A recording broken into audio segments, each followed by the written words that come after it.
the key!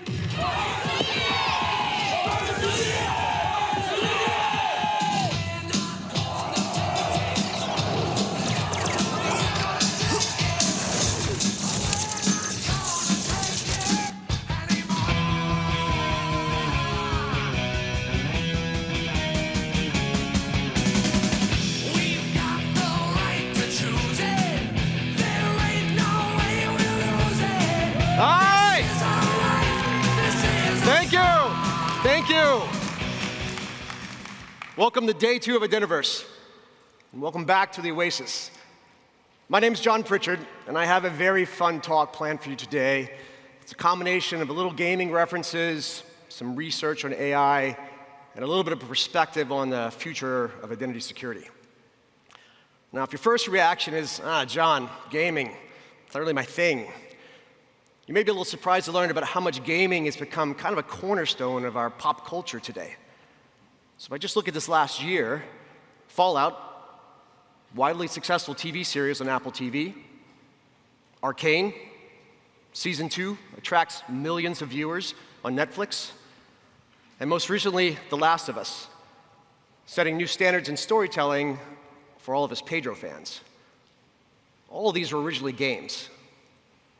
In all of these worlds, the Oasis in Ready Player One, the Wasteland in Fallout, the Undercity in Arcane, they have a lot of things in common.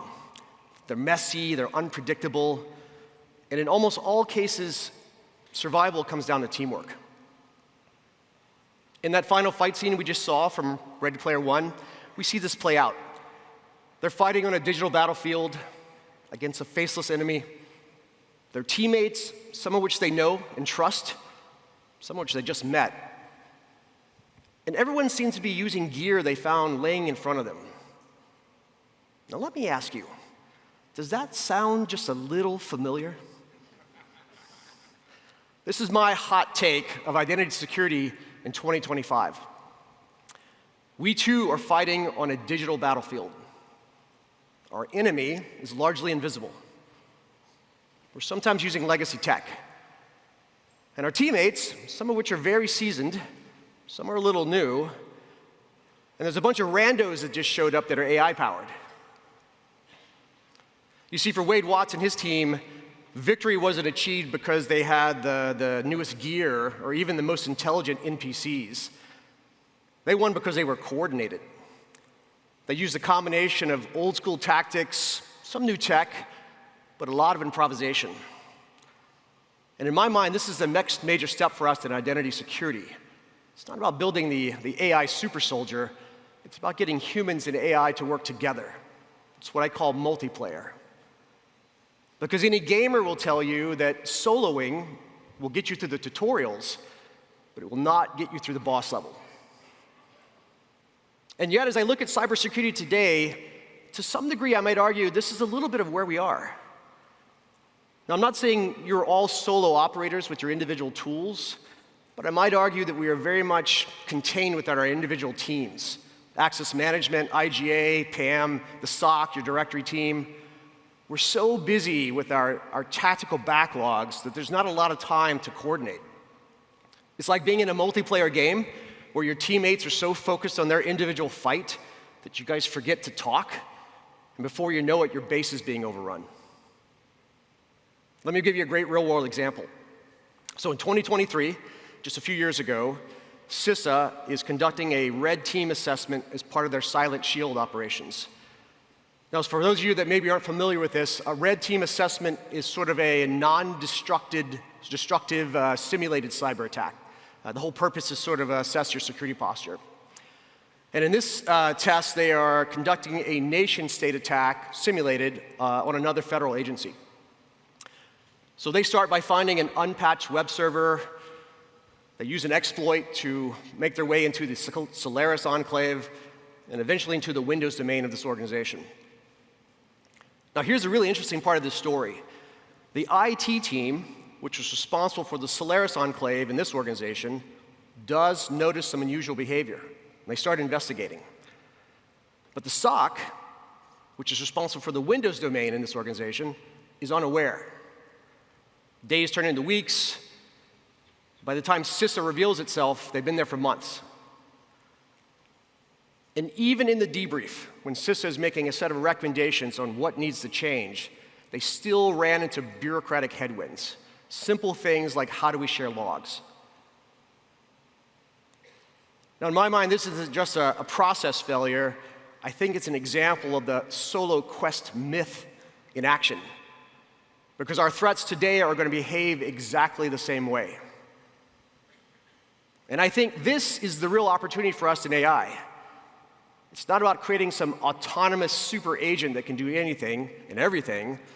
It's about helping us as teams move a bit faster, freeing up our time so that we can coordinate across our organizations, because the real breakthrough is in that coordination.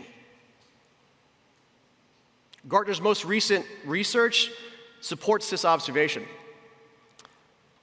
They find that cybersecurity today requires a coordinated, cross-functional collaboration between humans and machines.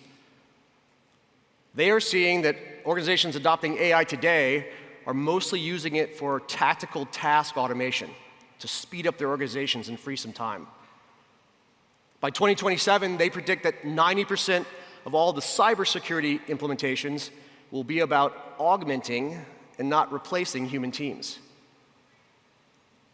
Now, this research is really interesting if you consider the rise of autonomous AI in identity security. And by autonomous, I mean these solo agents, sort of working by themselves, even if they're interacting with a human. This reminds me of a common gaming experience of this NPC character that is helpful, but not particularly useful. Because on paper, these things look amazing. They're tireless. They have perfect memory recall. They can operate at superhuman speed. But in practice, not always. The dilemma is that AI is really, really good at reacting to things it's been trained on. But when it encounters something that is unfamiliar or a bit ambiguous, it falls down. Let me give you a great example. The year's 2018. OpenAI is working on an effort called OpenAI Five. It's about the same time they're working on GPT-1. Now remember, ChatGPT will not come to market until 2022. So in 2018, they've decided to train a set of bots to play this ridiculously difficult game called Dota 2. Now, I've never played this game, but in my research for this talk, I found that it was either the hardest or one of the hardest games ever made. Maybe not surprising, in OpenAI went for it. So they took what was hundreds of years of gameplay and compressed it down into 10 months of training, continuous training for these bots. And they were quite happy with the progress they'd reached. So they challenged the world champion team, ironically a team by the name of Pain, to a fight. And the OpenAI team lost. The team started well, actually really, really well, but the Pain team adapted their strategies in the face of a determined enemy, and the AI wasn't ready for that. Now, you may say, John, that was 2018. We've come so far in terms of technology innovation. But if I look at today, Claude, one of the most powerful large language models made by Anthropic, still has not beaten Pokemon. That game requires a lot of improvisation to win. Now, the OpenAI team, they didn't give up, sort of nursed their wounds and threw a ton of resources into training a new set of bots. And in 2019, they challenged the then reigning champion, a team by the name of the OG, and this time they won. But here's my key takeaway. I would argue there are probably a handful of companies in the world that have the resources to train a set of bots to that level of specialization. And unfortunately, these are not the tools we are using in identity security. This is why I don't think a fully autonomous answer is what is our next step. And the research warns us about this. They call it agent washing. It's where the marketing of an organization wildly oversells the capabilities. Today, at least, I would argue that our AI capabilities are most focused on administrative time tasks. More importantly, I don't think we should lose the opportunity here, which is about getting us to work better together, which is what I call multiplayer. It mirrors what we already see in the most successful sports and esports teams. Those winning teams are composed of diverse roles, they're in constant communication, and they're able to adapt to a changing game. It's all about teamwork. And not only should the AI agents help us in our human-to-human collaboration, but we're in a moment now where emerging architectures are allowing for multi-agent designs and agent-to-agent handoff to set a new level of teamwork. But that's still the operative word, teamwork. And I think the real breakthrough in the market and innovation is happening right now before us. It's this emerging world of agentic AI. Now, if you're very close to this space, then you already know that AI agents and agentic AI are two very different things. And if you're not close to this space, you're saying, why the hell did you call it that? Very broadly, AI agents are agents that operate by themselves, even if there's a human involved. Think of it like a chatbot. Agentic AI, on the other hand, is the idea that agents can operate with other agents. They have a set of skills for doing discovery, communicating, sharing memory, and most importantly, collaborating on the complex tasks necessary to solve a problem. It's a real leap forward in where the market's going. And this critical breakthrough is absolutely necessary for us because despite all the innovation we've had in this space, there's still a lot of limitations in our AI agent technology. There's a very popular open source community called Hugging Face. I don't make up the names. Hugging Face. They are connecting model developers and data owners in the open to try to solve real-world business problems. They have an agent leaderboard that evaluates agents' ability to solve complex tasks by seeing how well they're able to select the right tools to solve the problem. It's called the Tool Selection Quality Metric. Now, what do we find? Well, we find that for well-structured problems, these agents are fantastic. But when I have a complex task that requires a little bit of creative thinking, they fall down, and those limitations show up. Agentic AI approaches this problem in a very different perspective. It assumes that the agents know that they're not going to know everything, but they're also not alone. So they're going to be able to reach out, discover, find other agents to work with, collaborate with their human counterparts, but collectively work on a complex test solution. It's a fundamental change in where the market's going. The Gartner research on these implementations, what they call collaborative AI, show that teams composed of human and AI elements operating together outperform only human teams and fully autonomous AI teams. So I think the argument here is it's not just about agent efficiency. It's really about driving some resiliency into our organizations and how do we use these agentic teams to drive our ability to adapt. We're going to move from these simple human-AI pairings to a world where we've got a team of humans and agentic specialized agents working together. And if we ride this innovation curve just a little bit further, we're going beyond human and AI collaboration and even agent-to-agent collaboration in a localized sort of mode to this world where agents can interoperate with other agents from different platforms, different vendors, different cloud providers. This is sort of like the interoperability we achieved when APIs came to market. And we finally had a way to connect systems that didn't require a custom-developed connector and a point-to-point solution. This agentic mode and these sort of innovation capabilities that are emerging are changing the way we're going to think about solving and solutioning of systems. Because until recently, most of the agentic AI work has been limited to vendor ecosystems. But we've had two very important open standards emerge. One is called Model Context Protocol. And you can think about this as a way for data owners to expose the data to agents they might want to use. Now, my company, Radiant Logic, is a data platform for identity, so I am keenly following this particular standard. The second is called agent to agent, and that does exactly what it sounds like. It allows agents to discover other agents, to share capabilities, to talk about shared memory. An agent may have experienced something, and it wants to play back that experience to a new agent. And most importantly, it allows them to do delegation so they can solve complex tasks. So if you think about what this might mean for identity security, and I can see a world where you may have a ITDR, agentic agent, who's responding to a threat, and in that process determines that we could really use a control to limit this type of vulnerability from happening again, and may delegate that task to a compliance agent, which then enacts that control. So it's really a game changer, and I think about how we develop systems of the future and what those systems might look like for us. And this isn't just theory. There are over 50 industry leaders that are backing these standards from all types of domains. So yes, we have the Anthropics and the OpenAIs and the Googles and the Microsofts of the world. To some degree, you might expect that. But we also have the Salesforces and the SAPs. You've got consultancies that are backing this. You've got people, Workday, HR mastering systems. I think this is one of those innovation moments where we're taking what was an early innovation, AI, and now finding our footing about how this actually may be deployed for our security needs. And this may change the way we actually develop systems.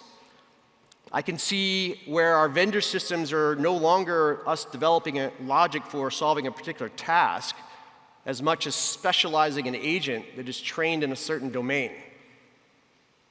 And our user experience. Maybe we move away from dashboards and alerts, and I'm now collaborating with a team of human and AI agents in sort of real-world response. Gartner's most recent research in large language models sees the same shift. They are seeing a movement away from bigger and bigger large language models to what's called small language models. These are models that are trained on a specific domain. And they work with a set of specialized AI agents that know how to collaborate. MCP and A2A, those open standards, they're the things that unlock this orchestration and the ability for them to interoperate. But you can think about the architecture of the future is more about components and the combination of specialized teams. Now, we're going to have to come up with new architectural designs. We've got to come up with new thinking about user experience standards. And for sure, we're going to have to think about guardrails. Your teams will have to develop new skills about how to use these tools. But I think the payoff is pretty transformative. If I were to look at, say, the future SOC and how I might think about this technology and these capabilities applied, I'd first sort of reflect that today's SOC is it's a rough place to be. You're overwhelmed by data and alerts.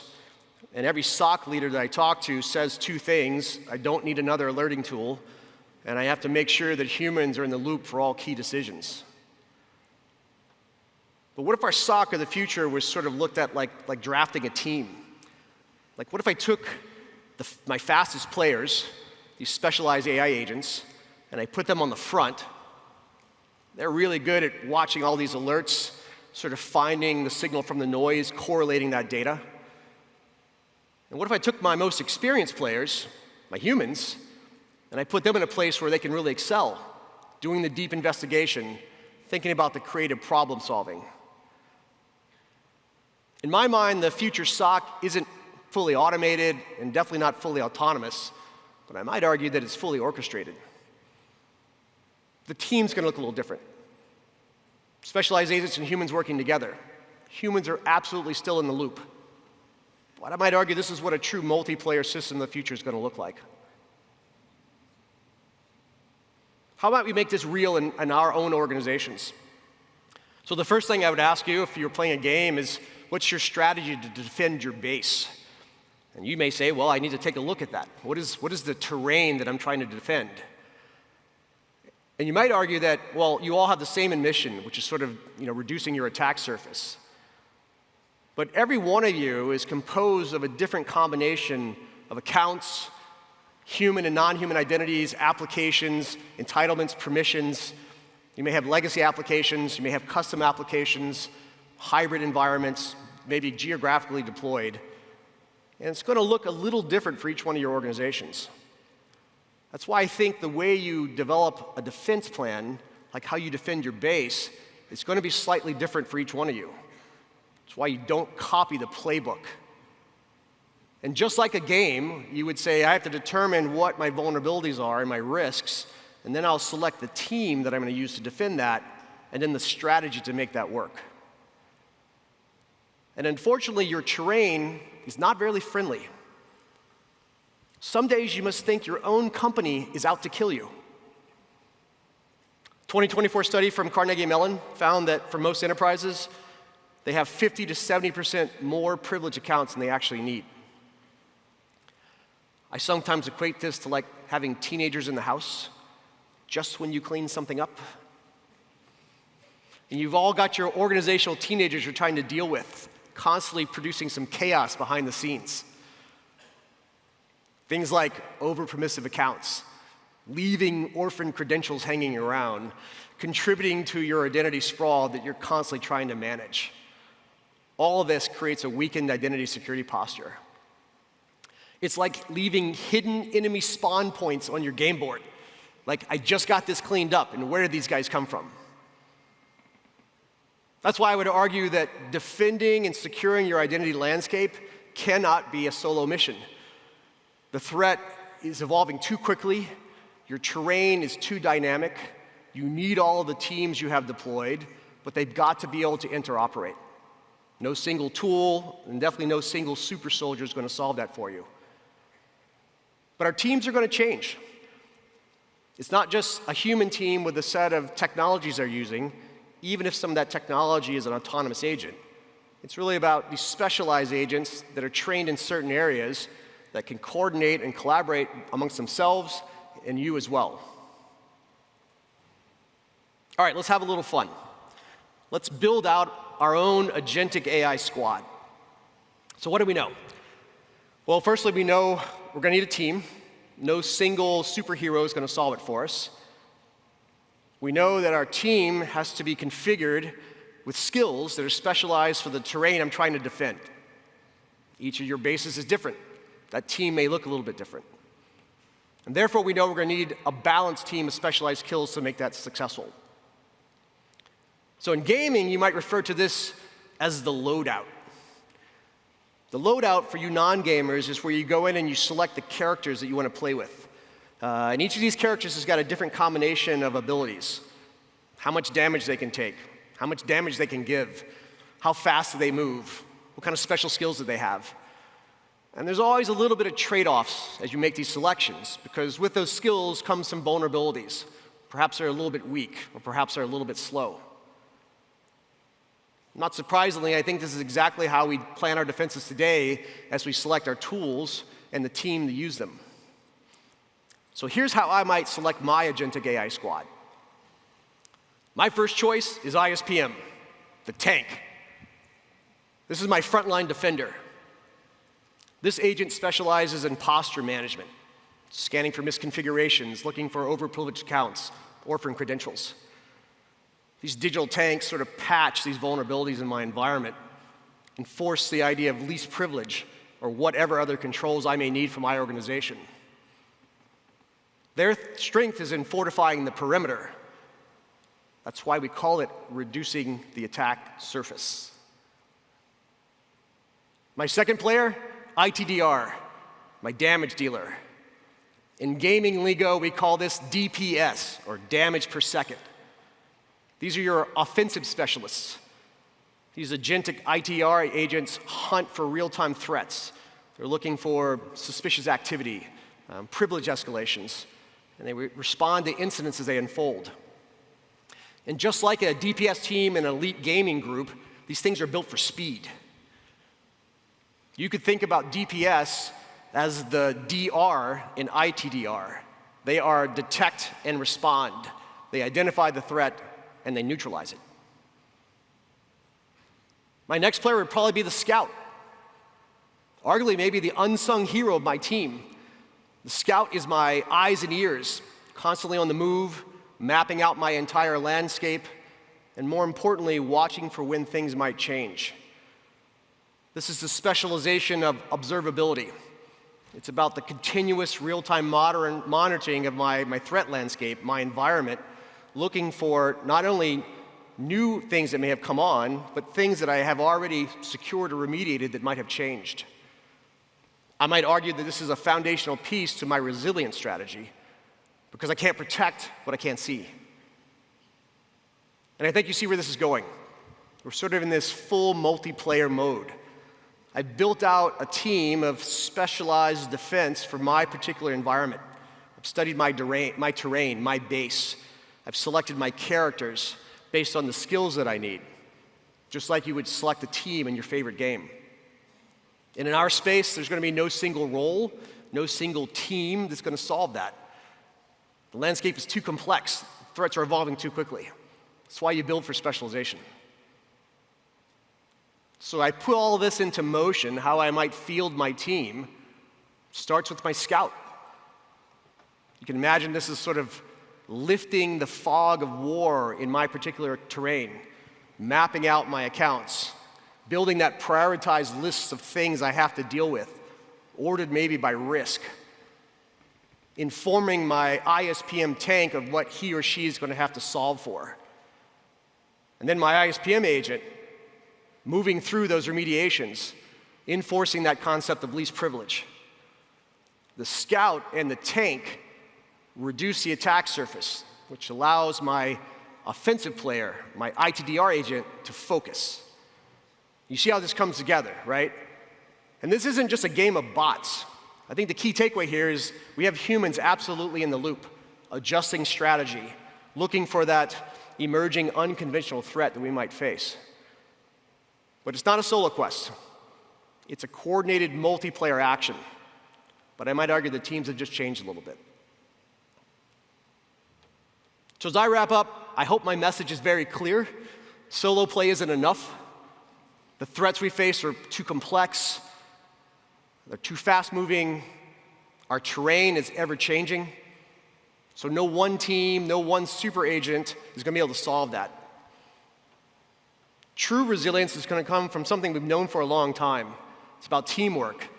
But in this case, it's orchestrated teamwork, and our teams are kind of changing. It's going to require some new thinking about how we build systems, but also about how we staff our teams and the skills that those teams need. This multiplayer world isn't about replacing human expertise. It's more about amplifying it, because we know the best defenses come from that teamwork. So my call to action, let's stop grinding alone. Let's embrace this multiplayer world. Let's team up, and let's win this together. Thank you guys very much.